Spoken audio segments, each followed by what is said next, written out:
So seems to be a thing where at the minute we're in massive demand or short of labour forces and trades coming up through. And even though there's a big push for apprenticeships and that many years ago, it seems to be dying down. The youngsters don't seem to want to be coming in the trade, is the impression that I get. So let's have a chat, see what you think. Has anybody taken on any apprentices or had any experience with apprentices? Yeah, I've had a few experiences with apprentices. Not all good. Mostly not good. No, yeah, and me. But I also spoke to the head of construction at the local college we're at, and just kind of queried what was going on really. And there's obviously no kids coming through. There's a handful of kids, but not with for the trade. They're in because they've been pushed in or because they can't do nothing else. Yeah. He spoke to them and other people coming through out of school, and it's basically, I want to sit there, do a YouTube or be a TikToker and watch this, do that. Yeah, there's a lot more of that about now, though, isn't it? It's all about being an influencer. Yeah. And or a podcaster by all accounts. Or a podcaster. One of them being a podcaster. But yeah, so it seems to be a general consensus across, well, I'd have said certainly across the UK. I think it's just the whole social media aspect of everything, isn't it? You know, it gives off the false life of what you can earn, what you can do, and then the background work that you have to put in. Yeah, that's it. Yeah, because you get, it's like anything in it, you get the ones that do achieve success, and then it's all of a sudden, oh, I can do that. Yeah. I can do that. Yeah. But, you know, you might only get one out of, 1,000? I don't know what the ratio would be, but it's something like that actually might earn money by doing influencing or that type of thing. That's it. You know. Yeah, my boys were at one point, oh yeah, we want to work for you, Dad. And now, like, no, we want to be YouTubers. To be fair, they've got more followers than me on that. You know, they're brilliant. Terrible. I get in front of the camera, I'm like, they're just amazing. Yeah, so. No, it's mad, isn't it? I know it's almost the looking for the easy way, isn't it? Yeah. All the apprentices, all the kids, they sit there on the phone, don't they? So whether that's watching YouTube TikToks or playing games or on Bet365 gambling their money away, whatever it may be. Bet635. On the lunch break, he's sat there. I don't know how we stand about naming that one. Oh yeah, cool. You know? they got more money than me, don't they? It's all a lawsuit. Promotion. Yeah.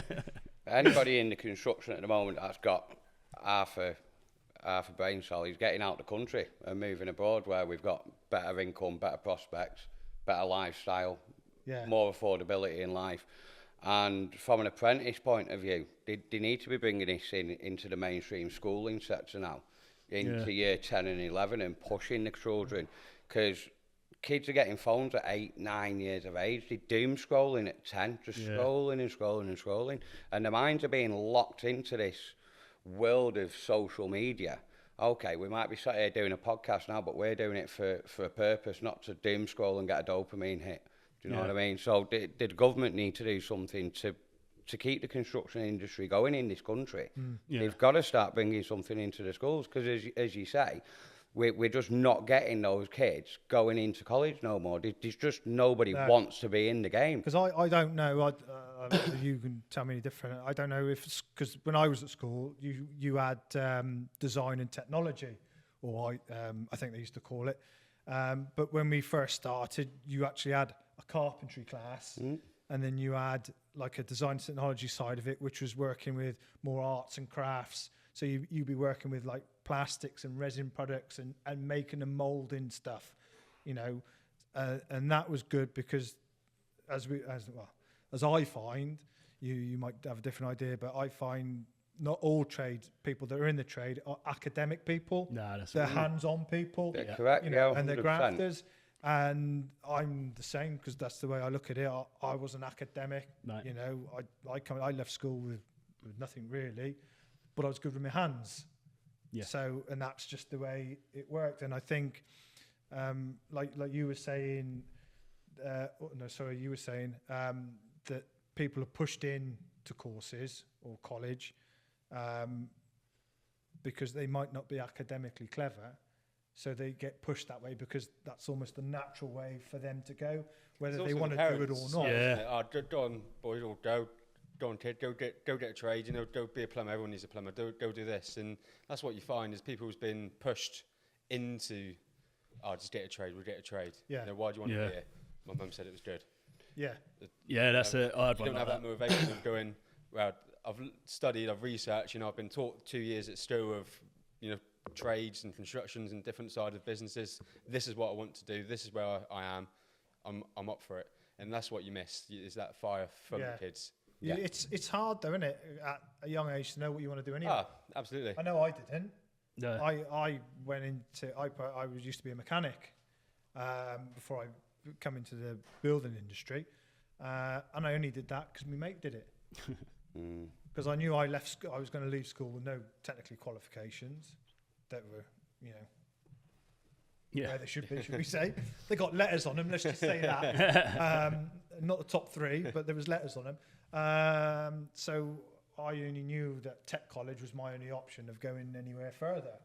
I think, Stu, I think the way they've changed the qualification basis now in college it's crap, to be fair. So, for example, my lad's just been and done 3 years doing his T-levels, okay? So you come out with 3 A-levels. To be fair, his results coming today, dead proud. He ended up getting a merit. He did better than what he expected. But they're teaching theory. So he did plastering. He's come out onto site with me, and he can do small sections. Are you with me?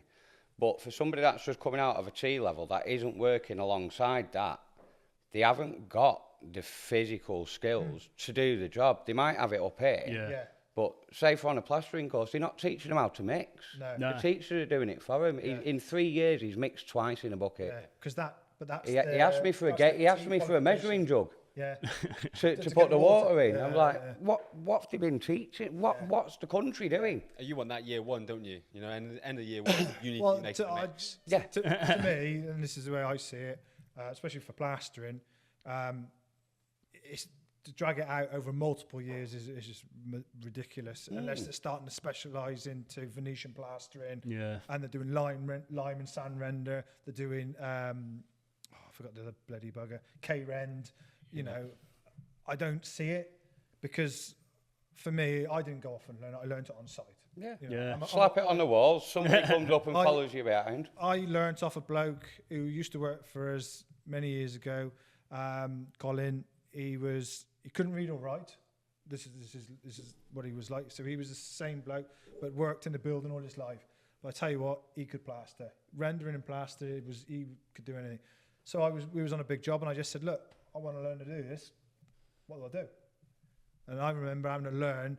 Then this is how far I go back. I was mixing buckets of plaster with a batten because we didn't have whisks on a drill.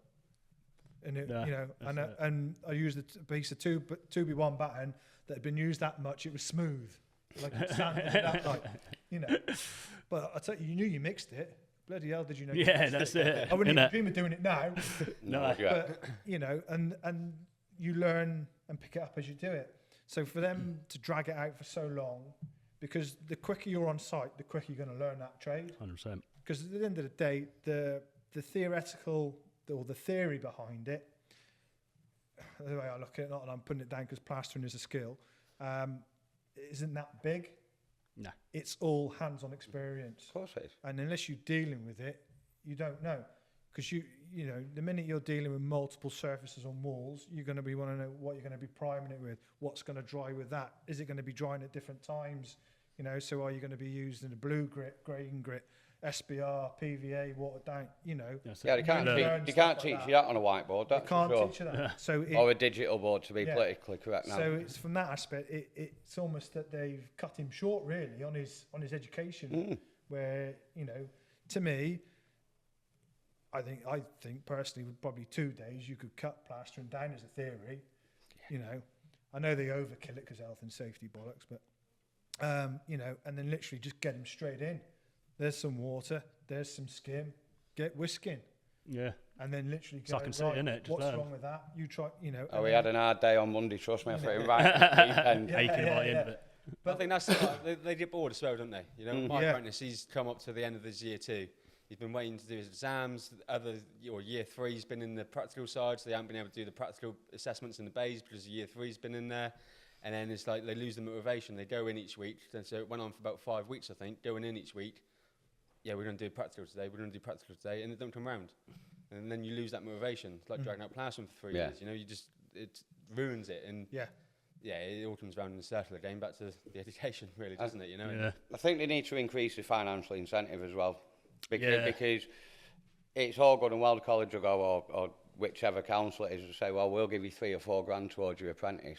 Well, that's great, but you're paying them peanuts. At the end of the week, it's miles below minimum wage.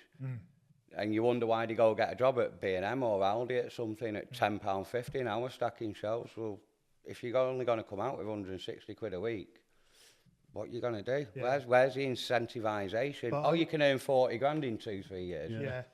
What do I do now? But I know I've been caught out. Well, I've been caught out twice with apprentices from college, with financials side of things, because they've been. I've been approached, and these were plumbing apprentices, both of them, and their college approached me and sort of said, "Oh, we've got 2 lads, you know, not 2 lads. We'll start off with 1 lad, and they're really good lads, you know, blah blah blah. Big them up.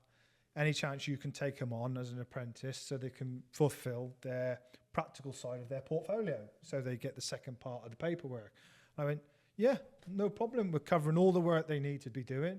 That's no problem at all. Oh yeah, and we'll get it funded for you, so you haven't got to pay. I said, all right, okay, because it was already part way through the year and they hadn't quite got in when they should have done, so the money was reduced straight away.